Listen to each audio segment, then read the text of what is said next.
Welcome to the Safe, Stable, and Affordable podcast from the Polk County Housing Trust Fund. Each April, we host the Housing Matters Symposium focused on today's most pressing housing challenges and opportunities. This year's keynote speaker was Charles Marohn, founder and president of Strong Towns. Hi, I'm Matt Hauge, Outreach Director for the Trust Fund. In this special series, we're sharing audio from the 2026 Symposium recorded live in Des Moines. Each episode features a different part of the event, highlighting a range of ideas, research, and local projects shaping the future of housing in central Iowa. You can find more information about the event in the episode description. In this episode, we feature our keynote speaker, Charles Marohn from Strong Towns. Across North America, communities are facing a housing system under strain, rising costs in some places, and underused housing stock in others. In his keynote, Chuck explores the deeper structural issues behind these patterns and argues for building a housing system that can evolve gradually over time, with lower barriers to entry and more incremental change at the neighborhood level. You'll hear his keynote speech from the 2026 Housing Matters Symposium as it was recorded live.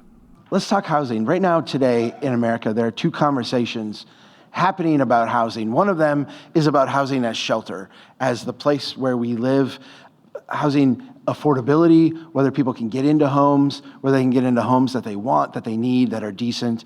This is a huge part of the housing conversation. There's another conversation about housing that's going on as well, however. That is one about housing as a financial product. This conversation happens in financial news. It's happening on Wall Street. It involves things like mortgage-backed securities and derivatives and hedge funds and what have you. These two conversations hardly overlap at all, but they're very, very active within this country, and you can plug into either one as you want. If you listen to one of the conversations, in one of the conversations, housing prices must fall. Housing prices are too high, housing is unaffordable, something needs to be done to make housing more attainable for more people. In the other conversation, housing prices cannot be allowed to fall. If housing prices fall, it undermines our banking system, it undermines pensions and insurance companies, it destroys the economic base of our economy. This reality is what we call the housing trap. This idea that we have, in a sense, trapped ourselves in a system where housing has become unattainable for many people. And really, it's a thing we see across all income spectrums. Everybody is being pushed, in a sense, beyond their comfort zone when it comes to housing. But if we let housing prices fall, and fall for any appreciable amount or any appreciable amount of time, what we see is the foundation of our financial system starts to crumble. It is based on housing and housing derivative products. This is a trap that we have created. We have the mayor here today. We have council members here today. It's such an honor to have you in the room to be part of this conversation. I will say I get to travel around the country and meet with similar local leaders. And one of the things that I get most often from local leaders is a sense of I'm not going to use the word helplessness, but almost like futility. Like the housing system is so much bigger than us here. It's beyond our control to really affect. We don't affect interest rates. We don't affect mortgage-backed securities. We don't affect federal programs on housing. We don't have an impact on this. And so are we really in control of our own destiny? Today I want to talk about how we created this trap and how we can opt at a local level to start to break out of it. That story begins with the Great Depression. And I want to kind of go back maybe 100 years ago and have us kind of reset our understanding of what a mortgage is. If you were in Des Moines in the 1920s and you were going to buy a house and get a mortgage to buy that house, that mortgage was going to be from a local bank. That local bank was literally going to be a collection of depositors from local people that were going to be lent out to you. Because of that, the bank was going to be very conservative in how they did their lending. They were going to require a 50% down payment, 50% down payment. They wanted you to have a lot of skin in the game. They were going to structure a loan for you that was going to be over a 3-year, 4-year, 5-year period of time, and there was going to be a balloon payment at the end. That was a way for the local bank, which, by the way, again, was investing local people's money to hedge their risk, to be able to limit the amount of risk that they were exposing their depositors to by lending money out. During the Great Depression, this system came under stress. And let me maybe reiterate the idea that this is kind of the mortgage system that existed around the world indefinitely going back in time. Mortgages were always local to the extent that there were mortgages, and they were short-term finance because local banks can't take long-term interest rate risk. In the Roaring 20s, we had a huge kind of surge in housing prices and other, things across the market in general. And then when the Great Depression hit, we saw housing prices drop. I want you to think through what happens with a 3-year, 4-year, 5-year balloon payment when housing prices drop. You got your original mortgage, and the bank would lend you 50% of that. And then the Great Depression hits, and your housing price drops. Now your balloon payment comes up, and the bank looks at the value of your house, and it says, we have to be protected, our depositors have to be protected, literally your neighbors need to be protected, and so we will lend you up to 50% of your home value, which is now less than it was when you made the initial loan. And so there's a gap here between what you owe us today in this balloon payment and what we are willing to lend you. And you need to come up with that amount of money in cash during the Great Depression. With 25% unemployment and massive industrial dislocation and what have you. There were a lot of people who could not do this. They could make the payments, they could extend the loan and continue, they were current on their loan, they had done nothing wrong, but they didn't have a bunch of cash sitting around, and so they lost their home. What happens when your home goes into foreclosure? What does the bank do with it? The bank sells it. What happens when you sell a home into a declining market? What happens to prices? Prices fall. What happens then to the next person whose balloon payment comes due? Their gap is even bigger. Their house gets foreclosed. It gets sold. The gap is bigger for the next person. Economists call this a deflationary spiral. Lots and lots of people, through no fault of their own, were getting caught up in a system that was kicking them out of their homes, and they were losing their houses. At the beginning of the Roosevelt administration and the New Deal, the federal government stepped in to arrest this downward spiral. They went to local banks and said, hey, instead of foreclosing, sell that loan to us. We, the federal government, will buy it. They went to the homeowners then and said, would you like to stay in your house? We'll finance this for you over a little bit longer period of time at a bit lower interest rate. They then went to local banks and said, we really want you to lend more. We want you to lend more so people can buy houses. How about instead of a 50% down payment, you only do a 40% or a 30% down payment? We know that's more risky for you, so we, the federal government, will create mortgage insurance so that you can be insured if there is a default against downside risk. Ultimately, the federal government stepped in and said, instead of making these short-term loans, can you make longer-term loans, 12 years, 15 years, 20 years, ultimately 30-year loans, spread those payments out over a longer period of time? And we know that that's really risky for you, so if you follow these certain criteria and meet that, we, the federal government, will have this entity, the Homeowners Loan Corporation, and then it was Fannie Mae ultimately, that will buy these loans from you. So if the loan ever goes bad, we can take that off your book if it becomes a loan that you don't want to hold anymore. Let me use a word that I use in the book. I feel like this was a very moral thing to do. We took a system that was in a deflationary spiral, that was having a huge sacrifice of people's lives, their futures, and we arrested that through collective action. And I think you can make the case that that was a very moral thing to do. Now, what is the thing that we are taught got us out of the Great Depression? Yeah, World War II, which I want to just stop on that for a moment because we live in this bizarre world where our thinking is kind of distorted or dominated by the thinking of economists. Only an economist would say the way we got out of economic doldrums is to have a global war. Like, yay, global war. If you're only worried about macroeconomic statistics, war is awesome because war does what? It takes unemployed people and ships them overseas to kill and to die. It takes other people in the economy and puts them to work building ships and munitions and all the things that would be need for war. This is not like prosperity by any sense, but if you just care about the numbers, it makes the numbers look really, really good. As the war was going on and it was clear we were going to win, the economists around FDR started to freak out. This is a part of a memo from Paul Samuelson, probably North America's premier economist of the last century. Paul Samuelson wrote to FDR, if this war were to end, there would be the greatest period of economic dislocation any economy has ever experienced. In other words, if we shut down these industries of war, if we demobilize these troops and bring them home, what's going to happen is that we're just going to slide right back into the depths of the Great Depression. There's nothing really different about our economy today than there would have been 10 years ago. Is that what we did? Of course not, right? What we did is we came back and we built a different version of America. I talk about in my first book that we turned cities into machines of growth, machines where we could add highway systems and infrastructure spending and lots of other support to make them grow very quickly. What we did with housing is really simple.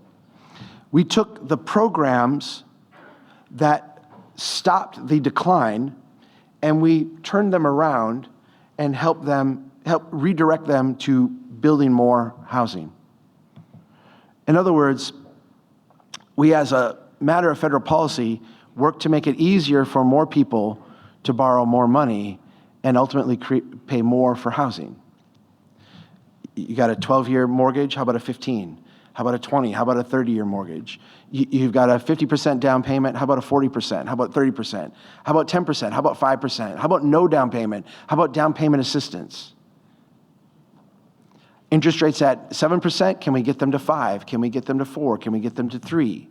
All of these things make it easier, in a sense, for people to pay more money for the same house by either spreading the payments out over a longer period of time, lowering the amount they have to pay up front, or otherwise making housing more financially attainable on the same wages and salaries. Let me say, in the 2.5 decades at the end of World War II, this was wildly successful. This chart starts in 1945 and ends in 1970. Here's what our economy did during that period of time. This is our GDP growth. Massive, massive boom. One of the, economists talk about this period of time as like this golden age of America where we were able to grow our economy without growing our debt. Our national debt did grow, but by tiny, tiny amounts in comparison. And this allowed this economic number, the debt to GDP ratio, to decline to what economists considered to be manageable levels, or considered at the time.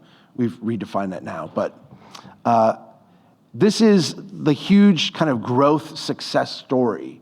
And if you've watched the way that we respond to hardship economically and recession today, it is a derivative of the lessons we learned immediately after World War II. Or let me say, the things we, quote unquote, proved to ourselves at the end of World War II.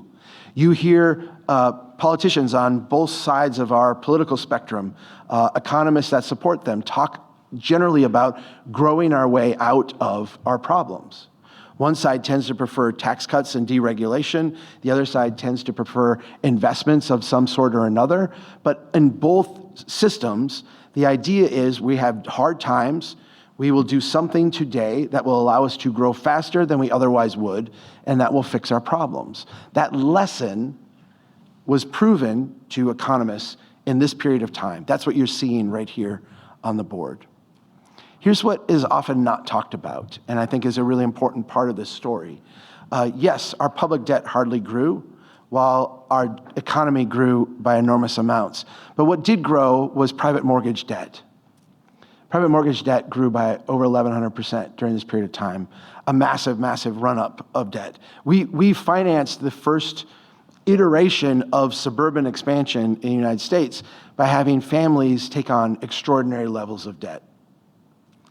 I want to talk about what this has done to our housing over time. And I'm going to apologize because I know not everybody likes charts. I'm an engineer, so I love charts. I think there's only one more chart in this presentation. So if you're not a chart person, but this chart tells a really important story. This is the Case-Shiller Housing Index. Case-Shiller Housing Index looks at housing prices over time. It goes back to 1890, It correlates that with wages. If we doubled everybody's wages in the room, housing prices wouldn't become more affordable. We would just pay twice as much for housing. So what this looks at is like that relationship over time. I've truncated it so it begins at the end of World War II and then goes up to, in this case, the beginning of 2008. What you see at the left side here of the chart is a little bit of volatility at the end of World War II when we were demobilizing troops and trying to figure out and like getting the first GI Bill up and running and then expanding it. All of those things are going on. And then you have this long period of housing price decline. That period of housing price decline through the 50s and the 60s, you can think of it the same way we think of computer price declines, right? People were figuring out supply chains, things were becoming more efficient, we were figuring out how to build this stuff at scale. That was like the first generation of suburbanization. And you had all of this kind of efficiencies brought into the market. At the end of the 1960s, however, we had our first post-war inflationary cycle. And we saw housing prices spike during inflation, and we also saw banks fail, and the system that we had created of 30-year mortgages start to break down. I'm going to take a moment and explain this so we're on the same page. There's a saying in the banking industry that banking it used to be is very much different today. But if we go back to banking in the 1950s, it operated on the 363 principle. You borrow money at 3%, you lend money at 6%, you get out on the golf course by 3 p.m. That's basically like how you ran a bank, right? Now think of that model for a second. The bank is borrowing money at 3%. Who are they borrowing money from? At that point in time, it was depositors, right? People who would put their money in the bank. Depositors can be very, very fickle.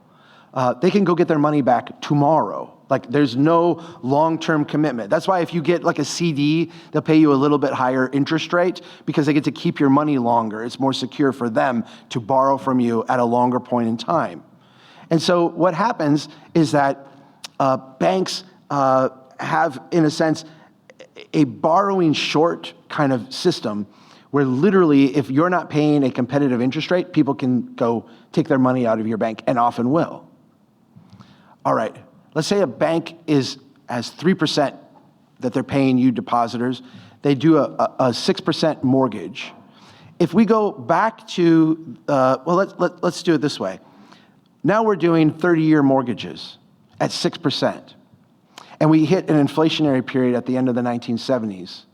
And let's say interest rates, because when inflation goes up, interest rates are going to go up to follow. Interest rates now go up to 8%. The bank has two options at this point. Option number one is they continue to pay their depositors 3% because that's how they're going to make money, because they've got this long-term loan that's paying them 6%. If they do that, all their depositors will leave and the bank will fail.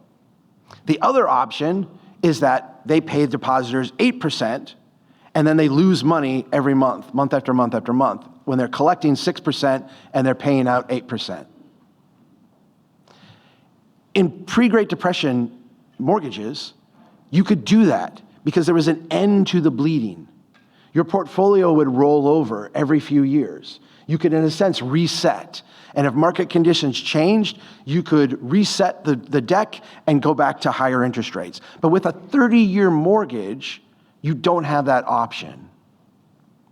Fannie Mae was authorized to buy a certain number of mortgages. They had a certain amount of money they could spend. That was very quickly gone as banks tried to unload their mortgages to Fannie Mae. At the end of the 1960s, the federal government had to create Freddie Mac and Ginnie Mae to, in a sense, bail out banks who had gone along with this long-term financing program. So what you're looking at the end of the 1960s is the first housing-related bank bailout. We had the same problem as we were in the 1970s. We had the same kind of situation go on. At this point, Ginnie Mae had pioneered the mortgage-backed security, which is a ability to bundle mortgages together, cut them up into securities, and sell them off. One of the ways we tried to deal with this problem is that we changed federal law for bank reserves and said banks can now instead of holding cash or treasury notes, are allowed to also hold mortgage-backed securities as their reserves. This created a tremendous demand for bundling of mortgages, a tremendous demand for these mortgage-backed securities, a tremendous demand for mortgages themselves.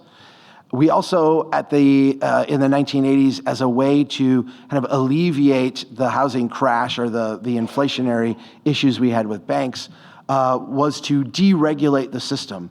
Again, the idea was using the lesson from the first generation of suburban expansion was, if we're in a pickle, let's try to grow our way out of it. And we're going to grow our way out of it in the 1980s with deregulation, and that gave us the S&L bubble. The next iteration of this during what was the Clinton administration and then ultimately the George W. Bush administration was not really a deregulation bubble as much as it was a decentralization bubble. I think one way to think about this is, we used to, when you were issuing a mortgage, have to have underwriting where you would go sit down with a banker, they would go through things, have a chat with you, talk about stuff. This was a very good way to get very personal and understand if you would pay your mortgage or not. It was also a way to be very discriminatory.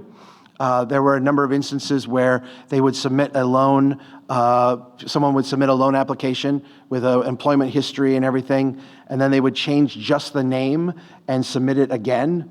And one name was clearly intimated a white family's name, and the other one intimated a black family's name, and the one would get approved and the other one wouldn't. And so the way to deal with this is the credit score, because the credit score is blind. The credit score is going to be neutral. And the credit score in a decentralized system is more efficient. Things like mortgage insurance, instead of issuing you a policy and you a policy and you a policy and calculating your risk, we could pool that together and issue big policies. Companies like AIG were doing that at scale. This was all seen as a way to create lots and lots of efficiencies in the market and be able to do a higher volume of loans by spreading out the risk over more and more parties. And that gave us, of course, the subprime bubble. I want to point out one thing about this chart. What you see in each of these bubbles is an amplitude that is growing. What is happening here is that housing, through each iteration, is becoming more and more and more financialized, more disaggregated from what's actually going on at the local level. I like to describe this as, we've all driven on icy roads. And the first little slip on the icy road, your car kind of turns a little bit. And if you don't know what you're doing, you correct. And then it turns a little bit more the other way. And then you overcorrect. And pretty soon your car's spinning around and around. That's what you're seeing here, like a small correction, a larger correction, a larger correction, and a larger one yet. The takeaway from this is to recognize that in our housing market today, these are primarily financial products. Secondarily, they're also shelter, yes, but primarily what these represent in our system are financial products.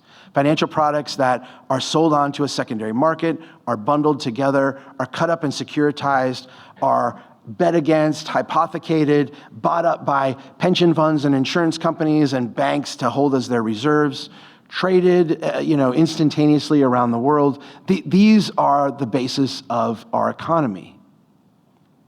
And so when someone buys a house, we like to think of it in terms of the family is purchasing a home as being the important transaction.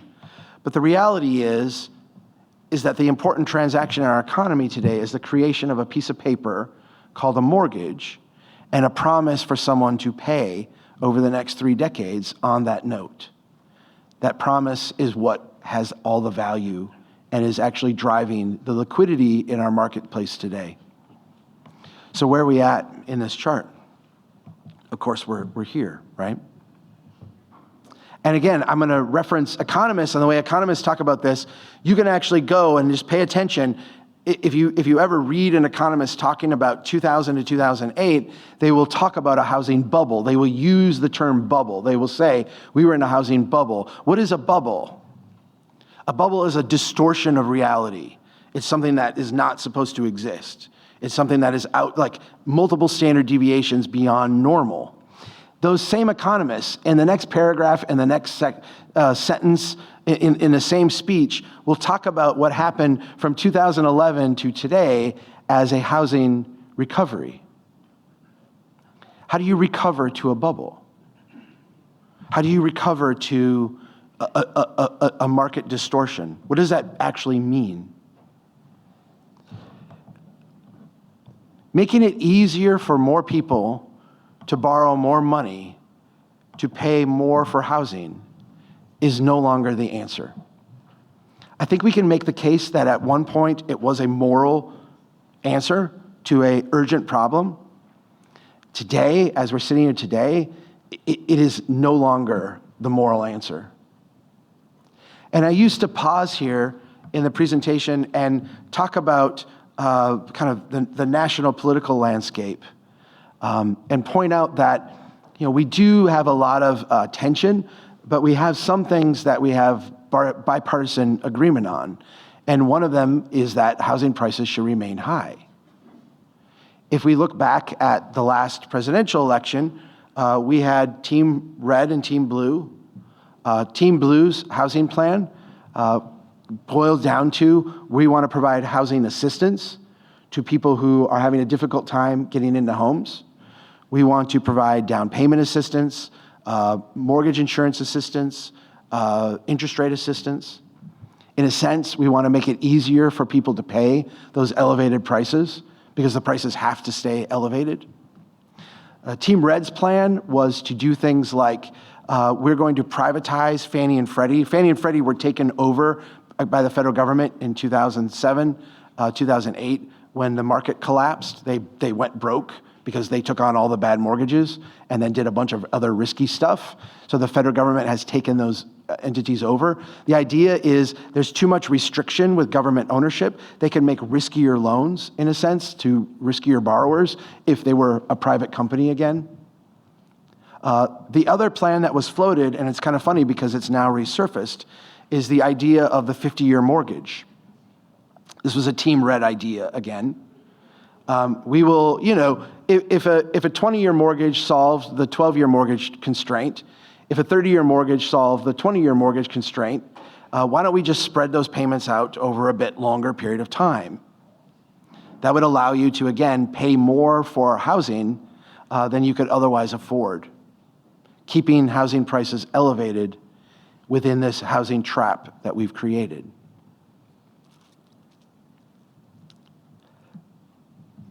I'll use the word moral one last time. I feel like we, if you look at this, I don't think there was ever a point of nefariousness where we decided as a society, we were going to, in a sense, become predatory on ourselves. But through, I think, very logical steps, we have reached this point where we have created a trap, set the trap, and find ourselves completely trapped in a situation that no longer represents a moral solution. And so escaping the housing trap is going to require a bit of not just recognition about where we are, but a bit of bold leadership at the local level to make a change. That's what I want to talk about now. If we recognize that these are primarily financial products, then what we can do is step back and recognize that we have a distribution of capital in this country that is aimed at those two financial products. If you want to build single-family homes, if you want to build duplexes on suburban lots, there's in a sense like an unlimited amount of capital you can tap into. We've created all the programs, we've created all the funding mechanisms, we've created all the secondary market conditions for you to be able to access as much capital as you need in that system. If you want to build apartment complexes, 5/1s, those kind of buildings, again, there's a whole marketplace for you to access capital that is very, very liquid. These things make great financial products. They can be done at poor levels, wealthy levels, everywhere in between. We can have luxury ones. We can have affordable ones. They can be bundled and securitized and sold off. These are fantastic financial products. And because of that, lots and lots of capital flows towards them.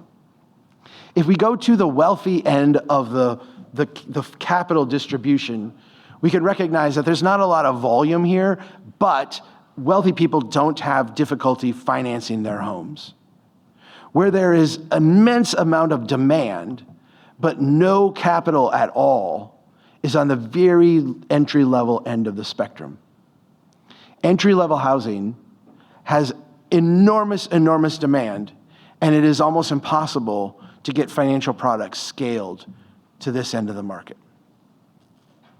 What does that end of the market look like? I want to give you 3 kind of avatars of what I'm thinking about. This is a single-family home.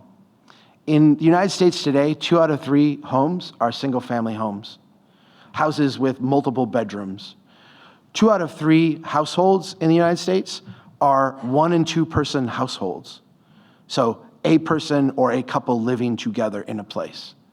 What that means is we have an astounding number of spare bedrooms that are going unused. If we look back in history, what we see is that families in this situation would have done the very logical thing and rented out one of their rooms. They would have put an exterior door on, a little kitchenette in, and allowed someone to rent that as an accessory apartment. If you think about that today, and I said I wouldn't use the word moral again, but I'll maybe just drop it in here. The idea of a person living alone that could rent out one of their spare bedrooms, they're housing rich and cash poor, rent out one of their spare bedrooms to someone who could maybe help them shovel the sidewalk or mow the yard or take them grocery shopping once a week or what have you, in exchange for a little bit lower rent, is again like it's a very good transaction with a financial component and a human/moral component to it. Do this in most of our cities and you've got problems with the building code, you've got problems with the zoning codes, you've got problems with neighbors, you've got a whole regulatory process that you have to face to do something that historically has been very normal. You say the same thing about taking unused space in our backyards and turning it into housing. Planners like to call these ADUs, accessory dwelling units. ADU sounds like a disease. Call them backyard cottages. Like no one wants to catch an ADU, right? Again, when we think about these, I think the friendliest way to think about it is we would like our mother-in-law to be able to live in the apartment behind our house.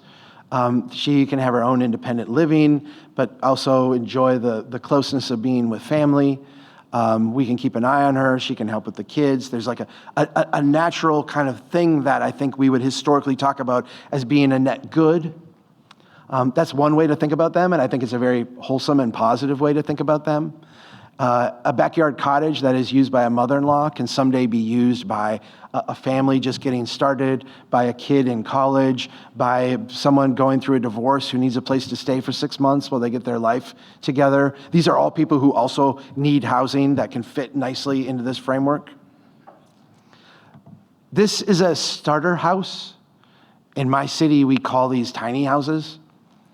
Again, a term that I really don't like. It's something we've fetishized. If you look at a tiny house, my ancestors would have looked at it and just called it a house. In my city, if you want to build a tiny house, you have to meet all the requirements of a house. Then you have to meet subpart A through M of the tiny house code. You have to go beg permission from your neighbors. You have to genuflect in front of the planning commission. You have to do all these things to prove that a starter house is not going to create chaos and mayhem within the neighborhood. What is a starter house? It's a 400, 500, 600 square foot house. Does it stay that way? No. Go to your historic neighborhoods in Des Moines and look at the houses. Most of them started out as very small houses. And then over time, as people saved a bit of money, they would put an addition on. When they had a kid, they would put on a second story. The neighbor would come over and help. They would go help their neighbor. There's this kind of, again, nostalgized version of America that actually used to be real in many ways that we have made, from a regulatory standpoint, very, very difficult to do. How many of you want to live in a 400, 500, 600 square foot house? Okay. How many of you at one point in your life have lived in a 400, 500, 600 square foot place? Do you see what this is? It's not the destination, it's the first rung on the ladder. And when we take the first rung on the ladder out, where were you going to start?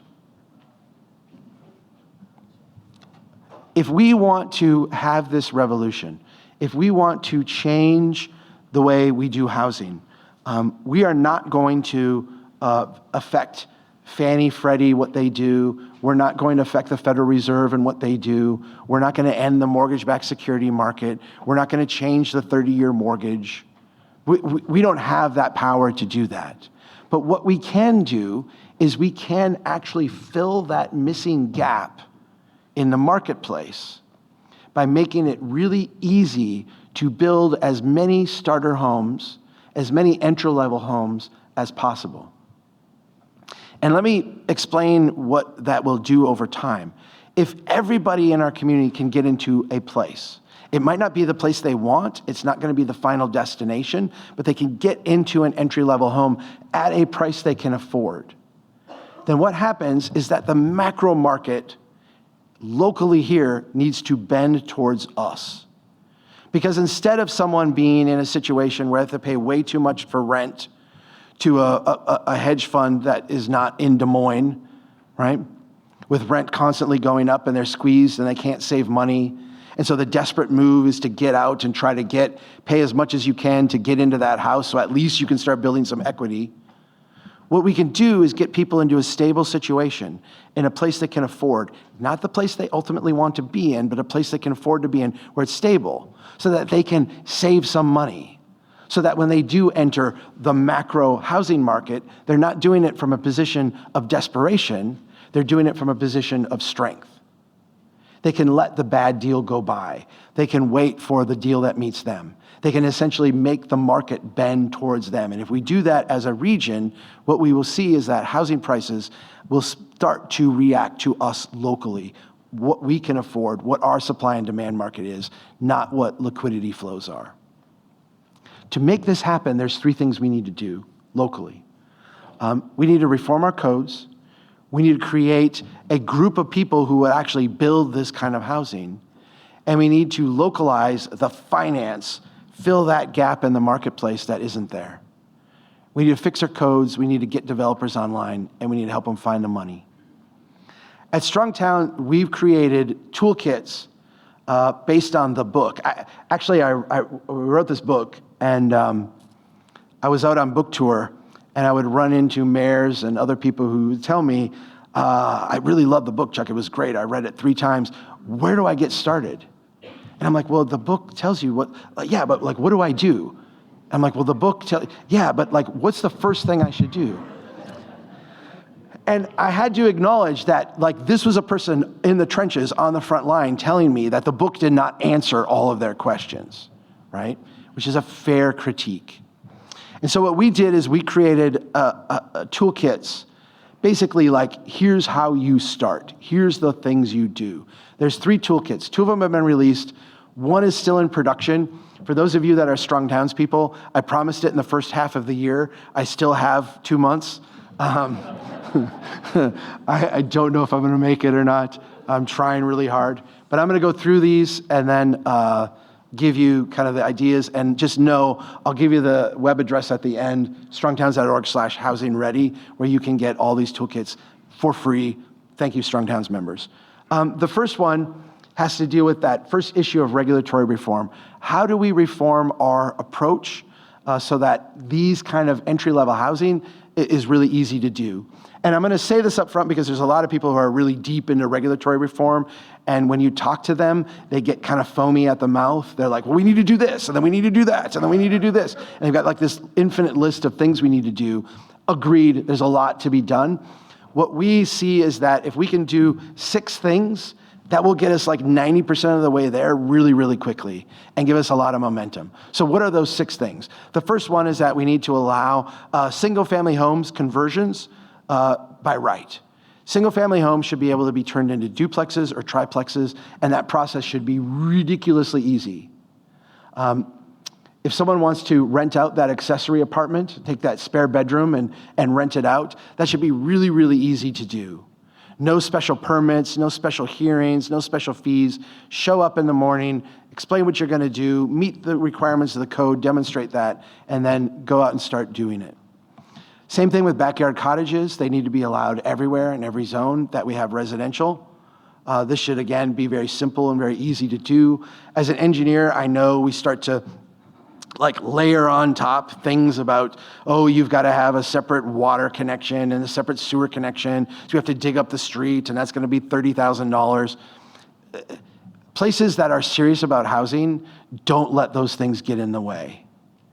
They actually let a little bit of messiness happen on the lot and work it out with agreements, as opposed to imposing tens of thousands of dollars in costs so that you only have to deal with one ratepayer instead of two.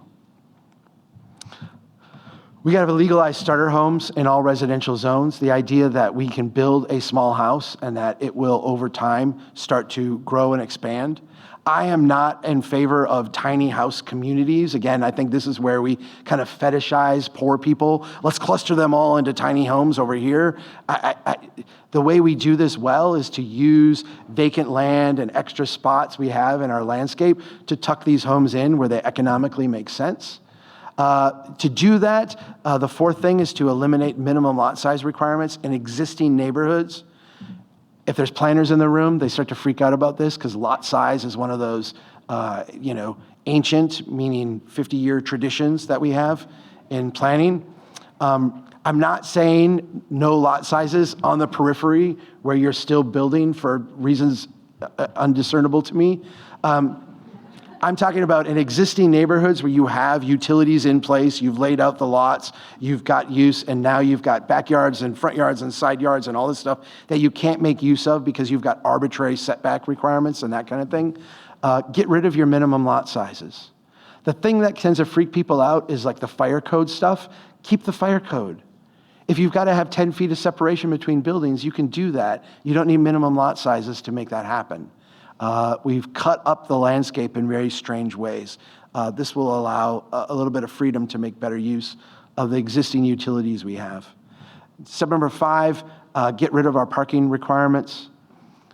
These things will sort themselves out in ways that we don't have to regulate, particularly from a housing standpoint. Let me say this about parking, because where was I recently? I was in Utah last week, and someone got really upset about this and said, but people will park on the street. They'll park in. I'm like, okay. We generally are more sensitive to the plight of someone trying to park their car than we are sensitive to the plight of someone trying to afford a house and find a place to live. That is a regulatory mismatch. And, we're all in a room where we care about housing, but if you go talk to normal people, they also would agree that that is not aligned with our values, right? It's aligned with our immediate irritation, right? It's irritating to have to drive around 2 extra blocks, and I get the irritation of it, but it's the difference between having a slight continual irritation, like a little sliver, and having your arm chopped off, right? We all get it. Last thing is we need to streamline the approval process. And what we've said is that for these entry-level units, you need to have a 24-hour turnaround time. Again, sometimes people at City Hall flip out, and they're like, we can't possibly do that. Yeah, you really can. If you just focus on these entry-level units, have a good introductory process to getting them applied for, you can do a 24-hour turnaround. This kit is available online. I just wanted to show you, we've got lots and lots of cities. If you do these 6 things, we'll put you on the map as a housing-ready city. We've got lots and lots of cities across North America that have done this. You're not alone. A lot of times at City Hall, they'll say, well, who has already done this? Lots of people have already done this. So this is not scary. This is not something that is unprecedented. This is not something that has never been done before. All right. The second toolkit then gets into this question of who will build this housing.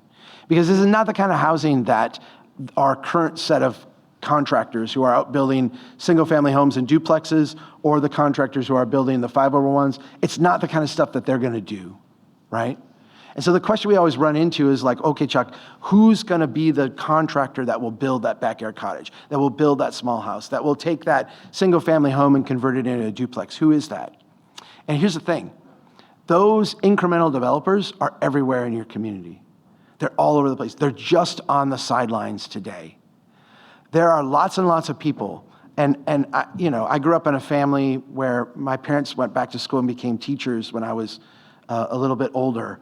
I think of like the teacher, my parents had a farm, who worked on the farm in the summer. They had a lot of people who were teachers who would take on a house project in the summer, right? But it doesn't have to be a teacher. It could be the person who's pounding nails for the contractor who on evenings and weekends, wants to fix up the house across the street. It could be the person who just sees the place in disrepair and really cares about it. There's all kinds of people that will come out of the woodwork if we just invite them. When we talk to these people and say, what's holding them back? There's really three big things. The complexity of the system seems overwhelming. The uncertainty over the process seems overwhelming. And there's a certain level of mistrust that they don't feel like people actually want them to succeed at City Hall. Here's the thing. All these problems are solvable, especially when we focus on that entry-level housing. So again, in this toolkit, we lay out a number of things. These are a little bit more abstract, but we have specific steps you can take. First of all, we need to show people where to start. Like literally have a form that says, here's the first thing you do, here's the second thing you do, here's how you get started in this process. When we looked at cities that did this, they had a huge uptake rate. We need to match the process to the project. There's got to be a certain amount of proportionality. Here's the process we have for the new 5/1. Here's the process we have for the new 40-unit development. Here's the process we have for Costco. Here's the process we have for the backyard cottage. They should not be the same process. And so many cities have like a one-size-fits-all thing. This process should be different. It should be easier. It should be quicker. We need to link people to each other and to the knowledge they need to get this done. One of the most powerful things, I think, in the book is a chapter where we talk a lot about the incremental developers and what they did in South Bend. In South Bend, Indiana, they needed people off the sidelines building this stuff.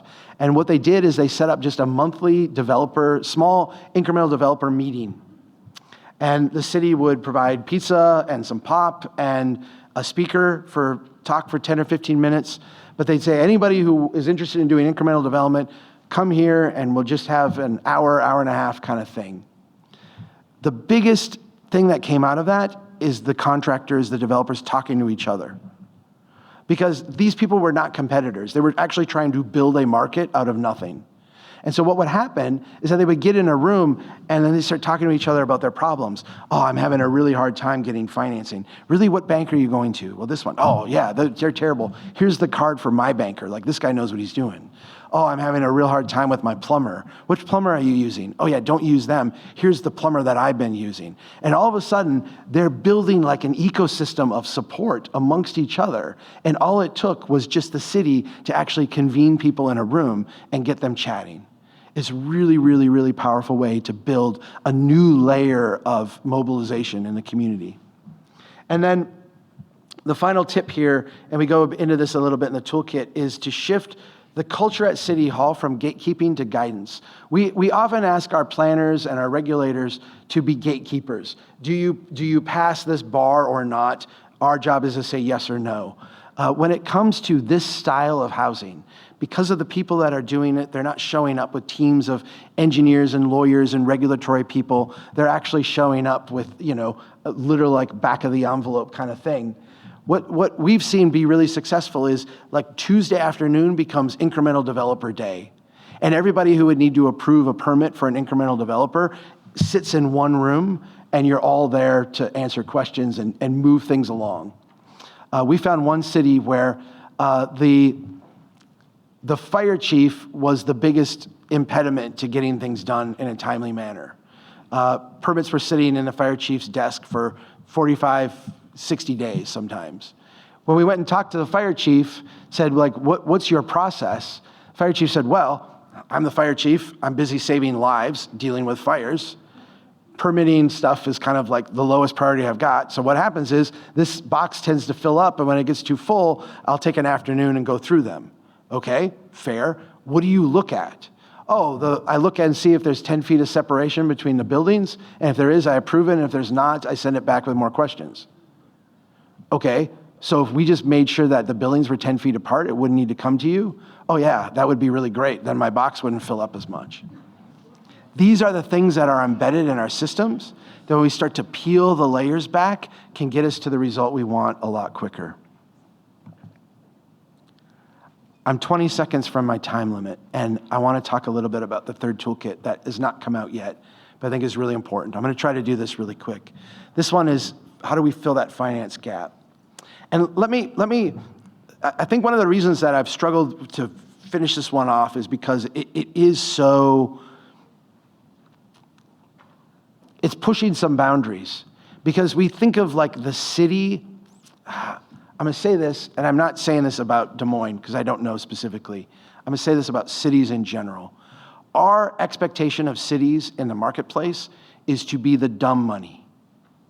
If there's a gap, we want you to tax people and throw money into that gap. If there's a program, we want you to waive your sewer and water fees. We want you to waive your permit fees, which basically means like make your already struggling systems even more insolvent. We want you to do these things to move housing along. That's our expectation of local government, is that you lose money so that we can get more stuff done. And that's true in housing, it's true in commercial development, it's true in every aspect. And cities, in a sense, have kind of been put in this position where that's the expectation that they have.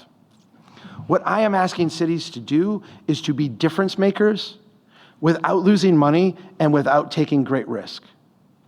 And the reason those two things are important is because if you do those two things, you can scale as far as you need to go. If you can do something over and over without losing money and without taking great risk, you can essentially fill as much of the marketplace as there is out there. I want to show you a couple examples of this. In Oswego, New York, they created a micro grant program. Grants of literally like $50, $100, $200, micro grants. And the idea was they had declining neighborhoods where they needed people to show some love to. They said, if you do something that is visible from the street to improve your property, we will reimburse you up to 50% of the cost. The trick is, you cannot apply as an individual, you can only apply as a block. And so what would happen is that people had to go out and talk to their neighbors about what they wanted to do to make their place look nicer. They had to apply together as a block, and all of a sudden in this declining neighborhood, over the course of a summer, bam, a whole block would start to look really nice. And then bam, a block over here would start to look really nice. And then bam, 2 other blocks would look really nice. And what it did is it changed the perception of the neighborhood in a way that got people to take their own time and energy off the sidelines and invest in making it a better place. They have invested something over I think it's 15 years now they've been doing this, like $250,000. And they've seen something like 20 million in property value appreciation throughout this neighborhood. And let's just be clear, that's not new people moving in and dislocating the people who's there. That's people like doing stuff for themselves that pay off in their own wealth growing. In Muskegon, Michigan, they created a tax increment financing program to pay the down payment on starter homes for people. If you're willing to build a home on an existing lot with existing sewer and water, an existing street, and that house can be up to 900 square feet, the city will use tax increment financing to make your down payment for you. The way tax increment financing works is, here's the amount of taxes you pay on the empty lot. Once you build the house, this is the amount of taxes you pay. The increment is to capture that amount. So what the city does is the city actually goes out and takes a loan out for your down payment. The city then pays your down payment. You sign an agreement, it's a TIF agreement. They will capture that revenue that you're paying in taxes, and they will pay back that loan. If you leave the house early, you've got to pay whatever is left. So there's clawback provisions. This is not for house flippers. You can't build a 2,000 square foot house out on the edge of town. This has got to be a small house in an existing neighborhood.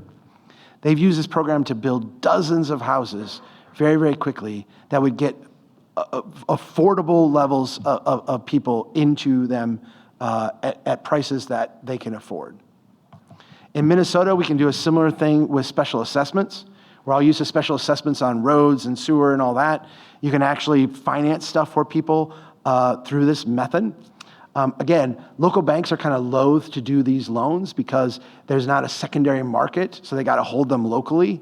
So they generally are like loath to do this. Cities can actually provide this financing at lower interest rates over longer periods of time in ways that make sense. When I said low risk, the thing about this one and the TIF one is that if someone were to default on that home, like the house goes into foreclosure, the city actually gets repaid before the bank does. That's about as secure a risk as you can be. So these are very, very low risk undertakings. And then in Florida, we actually saw some cities that were using their cash flow and relationships with philanthropy to, in a sense, create new products at local banks that would fit this entry-level market niche. Banks worry about having the capital to do this, again, if they can't sell them off onto a secondary market. And so what the city did is said, we will bank with you if you will create these products, and we'll work with a philanthropic organization to co-sign on the loans.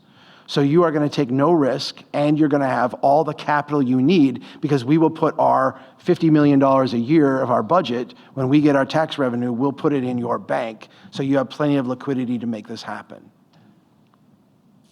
These are things that we can do, again, without taking on a lot of risk, that we can do in perpetuity because we're not losing money. We're just using our position in the financial landscape to leverage capital that's otherwise not available. The book we wrote is Escaping the Housing Trap. You can get that at any bookstore, including local bookstores. Here's what I want to leave you with. These are the housing toolkits. You can go directly to the website. All of our stuff is free and accessible to everyone. Again, thank you to our members for making all that happen. What we want to do is we want to see cities out there taking control of their own future, recognizing that they don't have to be a pawn in someone else's game. We don't have to be the dumb money at the card table. We can actually redefine how we do housing here and bend the market so that it's more responsive to us at the end of the day. That's what it means to escape the housing trap. That's what it means to build a strong town. Thank you, everybody, for having me here today. Thanks for listening to Safe, Stable, and Affordable from the Polk County Housing Trust Fund in Des Moines, Iowa. To learn more about our events and programs, subscribe to the podcast or visit pchtf.org.